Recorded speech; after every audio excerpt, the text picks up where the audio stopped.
ये आज हम तख्ती नंबर 12 गुन्ना के बारे में पढ़ते हैं। रब्बी यस्सिर वला तुअस्सिर वतम्मिम बिलखैर वबिक नस्तईन या फत्ताहु रब्बी जिदनी इल्मा।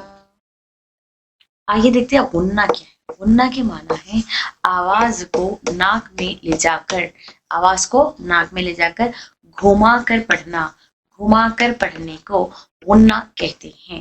जैसा कि हमने सिफात में सीख चुका है कि गुन्ना किसे कहते हैं। आवाज को नाक में, जैसे हमारा जो मखरज अल खैशूम है, अल खैशूम वहां से जो आवाज निकलती है वो गुन्ना की ही आवाज निकलती है। तो गुन्ना से जो अल खैशूम से जो गुन्ना की आवाज निकल रही है वो कौन से हुरूफ से होती है? नून मुशद्दद मीम मुशद्दद, ना कि नून मीम, बल्कि नून और मीम मुशद्दद से आवाज गुन्ना की अदा होती है। आइए मजीद गुन्ना के बारे में जानते हैं कि गुन्ना के माना आवाज को नाक में ले जाकर घुमाकर पढ़ने को गुन्ना कहते हैं। गुन्ना की दो किस्में हैं।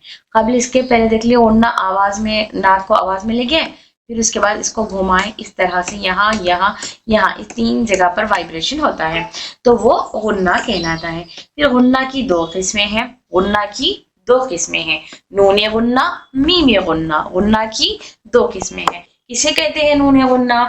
जिस नून पर तशदीद हो उसे नून गुन्ना कहते हैं। यानी खाली अगर नून हो तो वो नून अरबिक अल्फाबेट वाला नून है जो जबान की नोक से अदा होता है, या नून के ऊपर तशदीद आ जाए तो वो नून मुशद्दद क्या हो जाएगा? गुन्ना हो जाएगा। वो नून मुशद्दद गुन्ना हो जाएगा। और गुन्ना की आवाज कहाँ से निकलती है?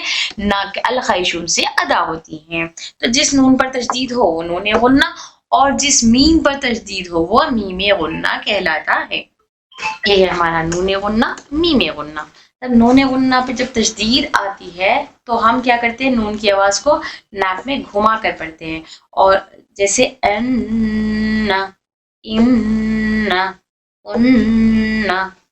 इसी तरह जब मीम पर तशदीद आती है तो मीम की आवाज को भी नाक में घुमा कर पढ़ते हैं।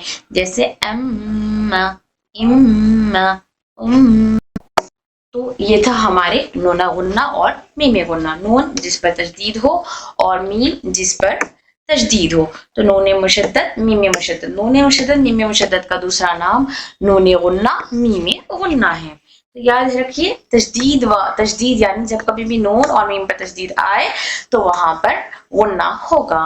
और बाकी इसके बारे में हम लोग सिफात में पढ़ लिया है। अल्हम्दुलिल्लाह।